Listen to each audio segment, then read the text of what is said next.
साथियों नमस्कार, स्वागत है आपका अपने चैनल सक्सेस जंक्शन एक कदम सफलता की ओर में। और हम लेकर के आ गए आपके लिए एमपीपीएससी 2020 और 2021 की दृष्टि से अति महत्वपूर्ण आपका टॉपिक है यूनिट 7 का पर्यावरण एवं जैव विविधता यानी कि एनवायरनमेंट एंड बायोडाइवर्सिटी।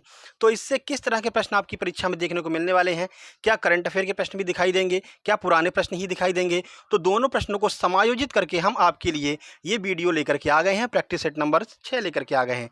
तो चलिए शुरुआत करते हैं, बिना समय गवाए हुए सीधे चलते हैं प्रश्न नंबर 1 की ओर। आइए देखते हैं प्रश्न number 1।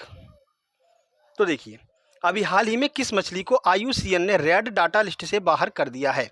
पिराना, bluefin mahseer, golden mahseer या फिर इनमें से कोई नहीं। यानी इनमें से कोई एक ऐसी मछली है जिसे पहले आईयूसीएन ने अपनी रेड डाटा लिस्ट में शामिल किया था, लेकिन इसका उत्पादन बढ़ने की वजह से अब इसको रेड डाटा लिस्ट से बाहर निकाल दिया गया है। तो बताइए कौन सी ऐसी मछली है? चलिए आंसर देख लेते हैं। सही आंसर है बी, यानी कि ब्लूफिन महासीर को अभी हाल ही में आईयूसीएन की रेड डाटा लिस्ट से बाहर निकाल दिया गया है। और इसमें किसका योगदान रहा है, कहाँ पाई जाती है ब्लूफिन महासीर, पूरी जानकारी आइए आपको देते हैं। देखिए, तो टाटा पावर के अनुसार ब्लूफिन महासीर को कम से कम चिंता अर्थात लिस्ट कंसर्न का दर्जा अब दे दिया गया है। इससे पहले आईयूसीएन की लुप्तप्राय प्रजाति की रेड लिस्ट में शामिल किया गया था। इस मछली को, ब्लूफिन महासीर को रेड डाटा लिस्ट से निकलवाने में टाटा समूह लोनावाला का बड़ा सहयोग रहा है। 50 साल से ब्लूफिन और गोल्डन महासीर का ये लोग संरक्षण कर रहे हैं। ठीक है, तो रेड डाटा लिस्ट से निकालने में सबसे बड़ा महत्वपूर्ण योगदान किसका रहा है? तो टाटा समूह का यहाँ पर योगदान रहा है रेड लिस्ट से ब्लूफिन महासीर को बाहर निकलवाने में, क्योंकि इन मछलियों का जो है संरक्षण इनके द्वारा किया जाता है। अब यहाँ पर आईयूसीएन की बात आ गई, तो आईयूसीएन का फुल फॉर्म आपसे पूछा जा सकता है और इसका मुख्यालय कहाँ है ये भी आपसे पूछा जा सकता है। तो आइए देख लेते हैं। आईयूसीएन का फुल फॉर्म होता है international union for conservation of nature. तो ये आईयूसीएन का फुल फॉर्म होता है। मुख्यालय कहाँ पर है? तो ग्लैंड स्विट्जरलैंड में आईयूसीएन का मुख्यालय स्थित है। ठीक है, इतनी जानकारी आपको पहले प्रश्न से मिल गई है। चलिए आगे बढ़ते हैं अगले प्रश्न की ओर। देखिए, तो जलवायु परिवर्तन पर भारत की प्रथम राष्ट्रीय कार्य योजना कब लोकार्पित की गई थी? ऑप्शन ए है 2000 में, ऑप्शन बी है 2008 में, ऑप्शन सी 2012 में, ऑप्शन नंबर डी है 2015 में। तो बताइए किस वर्ष जलवायु परिवर्तन पर भारत की प्रथम राष्ट्रीय कार्य योजना लोकार्पित की गई थी? चलिए आंसर देख लेते हैं।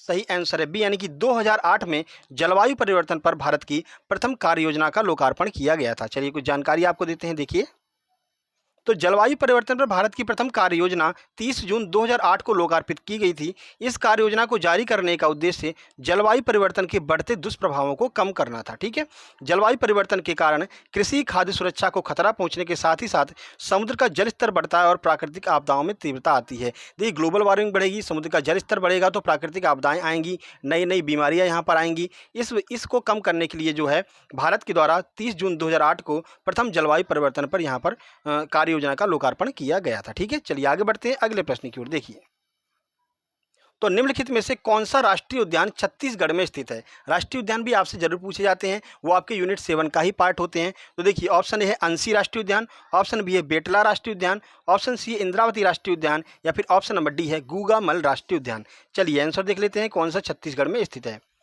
सही आंसर है सी, यानी कि इंद्रावती राष्ट्रीय उद्यान जो है वो छत्तीसगढ़ राज्य में स्थित है। तो बाकी के जो ऑप्शन है ये कहाँ पर स्थित है, आइए इनको भी देख लेते हैं, क्योंकि हो सकता है इनमें से ही आपसे पूछ लिया जाए। तो देखिए, इंद्रावती नेशनल पार्क छत्तीसगढ़ राज्य में स्थित है। बाकी अंसी राष्ट्रीय उद्यान कर्नाटक में, बेतला राष्ट्रीय उद्यान झारखंड में और गूगामल राष्ट्रीय उद्यान महाराष्ट्र में स्थित है। ठीक है, तो 4-5 राष्ट्रीय उद्यान आपके यहाँ से क्लियर हो गए। कोई भी राष्ट्रीय उद्यान आपसे पूछा जाता है और एमपीपीएससी में एक ना एक राष्ट्रीय उद्यान हर साल पूछा जाता है, ये तो आपको पता ही होगा। चलिए आगे बढ़ते हैं। देखिए अगले प्रश्न पर, निम्नलिखित में से कौन सा बायोडीजल की फसल है? इनमें से एक फसल ऐसी है जिससे बायोडीजल उत्पन्न किया जा सकता है। देखिए, ऑप्शन ए है कपास, ऑप्शन बी है जलकुंभी, ऑप्शन सी है गन्ने की खोई, ऑप्शन नंबर डी है जेट्रोफा। चलिए आंसर देख लेते हैं।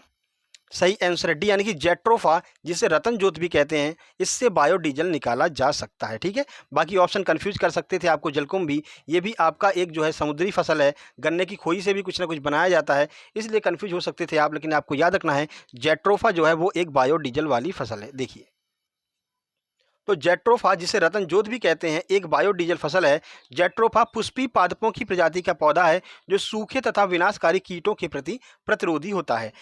यह ऐसे बीज उत्पन्न करता है जिसमें 27 से 40% तक जो है तेल हुआ करता है। ठीक है, और जेट्रोफा के तेल को डीजल इंजनों में प्रयोग हेतु बायोडीजल के रूप में परिवर्तित किया जा सकता है। ठीक है, तो पौधा कौन सा है? जेट्रोफा, जिसे रतन जोत भी कहते हैं। चलिए आगे बढ़ते हैं अगले प्रश्न पर। देखिए, अभी हाल ही में किस राज्य में लुप्त प्राय अफ्रीकी वॉयलेट पौधा खोजा गया है? और ये बहुत ज़्यादा महत्वपूर्ण प्रश्न है आपके पर्यावरण का, क्योंकि कोई भी अगर नई चीज़ें होती हैं, लुप्त प्राय पौधा वगैरह खोजा जाता है तो परीक्षा में जरूर आता है। तो देखिए, बिहार में, मणिपुर में, मिजोरम में या फिर उत्तराखंड में। चलिए आंसर देख लेते हैं। क्योंकि इससे पहले काई की खोज की गई थी, काई की, ठीक है। तो वो हरी काई जो है आपके व्यापम वाले एग्जाम में पूछ ली गई थी कि कहाँ पर जो है नई प्रजाति की काई की खोज की गई है। तो ये अफ्रीकी वॉयलेट पौधा खोजा गया तो आपसे पूछा जा सकता है। सही आंसर है सी, यानी कि मिजोरम में जो है अभी हाल ही में लुप्त प्राय जो है अफ्रीकी वॉयलेट पौधे की खोज की गई है। चलिए पूरी जानकारी आपको देते हैं, देखिए। तो भारतीय विज्ञान शिक्षा और अनुसंधान संस्थान भोपाल द्वारा अफ्रीकी वॉयलेट नामक पौधे की एक नई प्रजाति की खोज की गई है। तो एमपीपीएससी के लिए और भी ज़्यादा महत्वपूर्ण हो गया। क्यों? क्योंकि भोपाल के द्वारा ये खोज की गई है, तो आपके लिए बहुत ज़्यादा महत्वपूर्ण हो जाता है। अफ्रीकी वॉयलेट मिजोरम के कुछ हिस्सों और म्यांमार के आसपास के इलाकों में पाया जाता है। यह प्रजाति वर्तमान में मिजोरम में केवल 3 स्थानों पर पाई जाती है तथा इसे एक लुप्त प्राय प्रजाति के रूप में जाना जाता है, ठीक है। तो खोज किसके द्वारा की गई है, याद रखिएगा, भारतीय विज्ञान शिक्षा एवं अनुसंधान संस्थान भोपाल के द्वारा इसकी खोज की गई है, ठीक है। चलिए आगे बढ़ते हैं। तो साजी एनएम को इंडिया बायोडायवर्सिटी अवार्ड 2021 प्रदान किया गया है। वे कहाँ के निवासी हैं? ये प्रश्न भी बहुत ज़्यादा महत्वपूर्ण है, क्योंकि इनका एक उपनाम है, जो केरल में इनको एक उपनाम से जाना जाता है, तो वो भी आपसे पूछा जा सकता है। तो बताइए, साजी एनएम कहाँ के निवासी हैं? केरल, कर्नाटक, नागालैंड या फिर मणिपुर? आंसर देखते हैं। सही आंसर है ए, यानी कि केरल के निवासी हैं साजी एनएम। चलिए इनके बारे में कुछ जानकारी आपको देते हैं, देखिए। तो साजी एनएम, जिन्हें केरल का ट्यूबरमैन भी कहा जाता है, तो याद रखिएगा, केरल का ट्यूबरमैन किसे कहा जाता है? साजी एनएम को कहा जाता है। ये सारे प्रश्न हमने आपको करंट अफेयर वाली वीडियो में कराए हैं। बहुत से प्रश्न इसमें से आपको ऐसे मिल रहे होंगे। साजी एनएम के बारे में हमने अभी आपको लगता है 3 या 4 दिन पहले ही हमने आपको साजी एनएम वाला प्रश्न कराया था। करंट अफेयर का ये प्रश्न है, ठीक है, करंट अफेयर वाली वीडियो में हमने कराया था। इसलिए आपसे कहते हैं करंट अफेयर वाली वीडियो जरूर देखा कीजिए, आपकी सभी परीक्षाओं की दृष्टि से और सभी यूनिट के लिए अति महत्वपूर्ण है। देखिए, तो पालतू प्रजाति के संरक्षण की व्यक्तिगत श्रेणी में इन्हें यह पुरस्कार दिया गया है, बायोडायवर्सिटी पुरस्कार 2021, ठीक है। अंतर्राष्ट्रीय जैव विविधता दिवस 22 मई को मनाया जाता है। इसी दिन अंतर्राष्ट्रीय बायोडायवर्सिटी अवार्ड 2021 जो है प्रदान किए जाते हैं। कब प्रदान किए जाते हैं? 22 मई को, ठीक है। साजी एनएम ने अपने खेत में लगभग 200 कंद फसलें, जैसे कि ग्रेटर यम, एलिफेंट फूट यम, शकरकंद, आलू आदि का जो है संरक्षण किया है। इस वजह से इन्हें बायोडायवर्सिटी 2021 का पुरस्कार प्रदान किया गया है, ठीक है। इन्हें ट्यूबरमैन के नाम से जानते हैं, ये जरूर याद रखिएगा। चलिए आगे बढ़ते हैं। तो पुणे में E100 प्रोजेक्ट की शुरुआत किसके द्वारा की गई है? नरेंद्र मोदी, एम वेंकैया नायडू, राजनाथ सिंह या फिर निर्मला सीतारमण? चलिए आंसर देख लेते हैं। सही आंसर ए, यानी कि नरेंद्र मोदी जी के द्वारा पुणे में E100 प्रोजेक्ट की शुरुआत की गई है। अब ये प्रोजेक्ट क्या है, आइए बताते हैं। तो प्रधानमंत्री नरेंद्र मोदी ने 5 जून 2021 को विश्व पर्यावरण दिवस के रूप में चिन्हित करने के लिए पुणे में E100 पायलट प्रोजेक्ट की शुरुआत की है। इस महत्वाकांक्षी परियोजना का उद्देश्य देश में एथेनॉल के उत्पादन को वितरण के लिए एक नेटवर्क स्थापित करना, ठीक है। तो एथेनॉल का उत्पादन किस तरह से किया जाए, इसके बारे में लोगों को जागरूकता बढ़ाने के लिए जो है E100 पायलट प्रोजेक्ट की शुरुआत की गई है। प्रधानमंत्री ने भारत में 2020 से 2025 के बीच एक कार्यान्वयन योजना पर विशेषज्ञ समिति की रिपोर्ट भी जारी की है कि किस तरह एथेनॉल का उत्पादन भारत में किया जा सकता है, ठीक है। चलिए आगे बढ़ते हैं, अगले प्रश्न पर चलते हैं। देखिए, तो दुनिया का सबसे तेज जमीनी जानवर चीता को भारत के किस प्रदेश में पुनर्स्थापित किया जा रहा है? राजस्थान, मध्य प्रदेश, झारखंड या फिर उत्तराखंड? चलिए आंसर देखते हैं। सही आंसर है बी, यानी कि मध्य प्रदेश में दुनिया का सबसे तेज जमीनी जानवर चीता को जो है पुनर्स्थापित किया जा रहा है। चलिए पूरी जानकारी देते हैं कि भारत के किस प्रदेश में स्थापित किया जा रहा है। तो दुनिया का सबसे तेज जमीन वाला जानवर चीता भारत में फिर से लाया जाएगा। चीता को मध्य प्रदेश के कूनो नेशनल पार्क में नवंबर 2021 में लाया जाएगा। कब? नवंबर 2021 में, और मध्य प्रदेश के कूनो नेशनल पार्क में, ठीक है। भारत ने अपना आखिरी चीता 1947 में छत्तीसगढ़ में देखा था, और आखिरी चीता की मृत्यु के बाद 1952 में इसे विलुप्त घोषित कर दिया गया है। यानी कि जो आखिरी चीता है भारत का, वो 1947 में देखा गया था छत्तीसगढ़ में, और जब उसकी मृत्यु हो गई तो 1952 में उसे विलुप्त घोषित कर दिया गया। यानी भारत में एक भी चीता नहीं है इस समय। मध्य प्रदेश में करीब 10 चीतों को लाने के लिए बाड़ा बनाने की प्रक्रिया चालू कर दी गई है। और ये 10 चीते कहाँ से? तो अफ्रीका से जो है ये चीते लाए जाएंगे। इनमें 5 मादा चीता हैं और 5 जो है वो नर चीता हैं, ठीक है, जिन्हें दक्षिण अफ्रीका से लाया जा रहा है, ठीक है। चलिए आगे बढ़ते हैं। ये आपके लिए बहुत महत्वपूर्ण हो जाएगा। एक तो MPGK की दृष्टि से महत्वपूर्ण हो जाएगा, और दूसरा जो है आपके पर्यावरण की दृष्टि से भी ये प्रश्न महत्वपूर्ण हो जाएगा, क्योंकि ये मध्य प्रदेश से संबंधित है। चलिए आगे बढ़ते हैं। देखिए, तो दुनिया का सबसे बड़ा हिमखंड जो अभी अंटार्कटिका से टूटकर अलग हुआ है, उसका नाम क्या है? ऑप्शन ए है C76, ऑप्शन बी है A76, ऑप्शन सी है B76 या फिर ऑप्शन नंबर डी है D76। चलिए आंसर देखते हैं। सही आंसर इसका बी यानी कि A76 इसको नाम दिया गया है, जो दुनिया का सबसे बड़ा हिमखंड है, अभी अंटार्कटिका से टूट करके अलग हो गया है। तो इसकी लंबाई, इसकी चौड़ाई क्या है, आइए पूरी जानकारी आपको देते हैं। देखिए, तो एक हिमखंड हाल ही में अंटार्कटिका महाद्वीप से टूट करके अलग हुआ है। यह हिमखंड अब तक का दुनिया का सबसे बड़ा हिमखंड है। इसे A76 नाम दिया गया है। ठीक है, यह आइसबर्ग 170 किलोमीटर लंबा है और 25 किलोमीटर चौड़ा है। ठीक है, तो इतनी लंबाई इसकी चौड़ाई है, 170 किलोमीटर लंबा और 25 किलोमीटर इसकी चौड़ाई है। ये अभी हाल ही में अंटार्कटिका से टूट करके अलग हुआ है। ठीक है, तो ये दुनिया का सबसे बड़ा हिमखंड है। याद रखिएगा, आपसे पूछा जा सकता है, इसका नाम A76 है। ठीक है, चलिए आगे बढ़ते हैं। देखिए, भारत में आने वाला 2021 का पहला चक्रवात कौन सा है? बहुत महत्वपूर्ण ये प्रश्न है। चाहे आप एमपीएसआई देने जाएंगे या फिर आप एमपीपीएससी देने जाएंगे, तो आपसे ये प्रश्न पूछा जा सकता है कि भारत का 2021 का पहला चक्रवात कौन सा है? ऑप्शन ए है यास, ऑप्शन बी है तौकते, ऑप्शन सी है हुदहुद या फिर ऑप्शन नंबर डी है इनमें से कोई नहीं। आइए आंसर देख लेते हैं।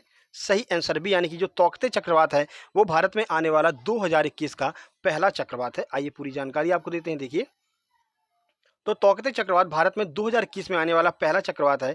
यह चक्रवात अरब सागर से उत्पन्न हुआ और केरल ने इसके लिए रेड अलर्ट जारी किया था। इस चक्रवात के तुरंत बाद यास चक्रवात आया, जो बंगाल की खाड़ी से आने वाला वर्ष का पहला तूफान था। अब देखिए, आपको दो चीज़ें क्लियर कर दें। देखिए, भारत में जो है तूफान दो जगह से आते हैं। एक तो अरब अरब सागर से कोई चक्रवात उठता है। ठीक है, अगर अरब सागर से उठेगा तो वो आपकी जो मुंबई वाला एरिया है, मुंबई केरल, इसको प्रभावित करता हुआ आएगा। तो इसके लिए रेड अलर्ट कौन जारी करेगा? तो इसके लिए रेड अलर्ट जो है केरल, मुंबई, गोवा, ये लोग जारी करेंगे। दूसरा चक्रवात उठता है बंगाल की खाड़ी से, और बंगाल की खाड़ी से जो चक्रवात उठता है वो जो आपका उड़ीसा है, कर्नाटक है, इन लोगों की जो तट हैं इनको जो है प्रभावित करता है। तो इसके लिए रेड अलर्ट कौन जारी करेगा? तो उड़ीसा का और आपका इधर कर्नाटक और आंध्र प्रदेश, ये लोग जो है इसके लिए, पश्चिम बंगाल जो है, ये लोग इसके लिए जो है बंगाल की खाड़ी वाले तूफान के लिए रेड अलर्ट जारी करते हैं। ठीक है, तो जो यास तूफान है वो बंगाल की खाड़ी से उठा है और बंगाल की खाड़ी से आने वाला पहला तूफान है और वर्ष का दूसरा तूफान है। वहीं आपसे पूछा जा सकता है तौकते चक्रवात कहाँ से उठा था? तो तौकते जो चक्रवात है वो आपका बंगाल की, ये आपका अरब सागर से उठा था। अब देखिए, एक प्रश्न आपका यहाँ से बनता है जिसको आपको कमेंट बॉक्स में कमेंट करना है। जो यास तूफान है उसका नाम तो ओमान ने दिया है, लेकिन जो तौकते तूफान है, इस तौकते तूफान को नाम किसने दिया है? आप गूगल पर सर्च करके कमेंट बॉक्स में कमेंट जरूर कीजिएगा। आपके कमेंट का हमें इंतजार रहेगा।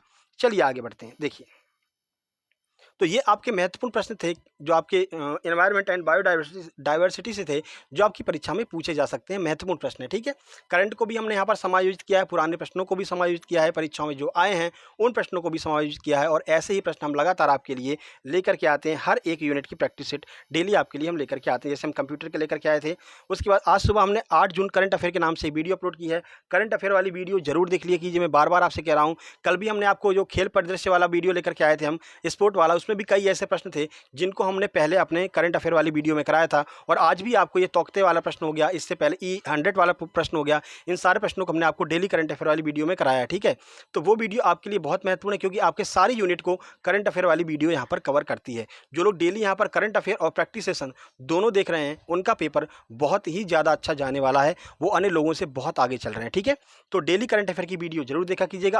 आज भी जाकर के देखिए, आपको कुछ ना कुछ नई जानकारी वहाँ पर मिलेगी। बाकी डेली हम आपके लिए प्रैक्टिस सेट लेकर के आते रहते हैं, तो कल भी हम आपके लिए प्रैक्टिस सेट लेकर के आएंगे। जल्द ही मिलते हैं कल सुबह 7:30 बजे वाली करंट अफेयर वाली वीडियो में। तब तक के लिए नमस्कार, धन्यवाद। वीडियो को लाइक कीजिए और दोस्तों के पास शेयर जरूर कर दीजिएगा। चैनल पर पहली बार आए हैं तो सब्सक्राइब करके नोटिफिकेशन बेल जरूर दबा लीजिएगा।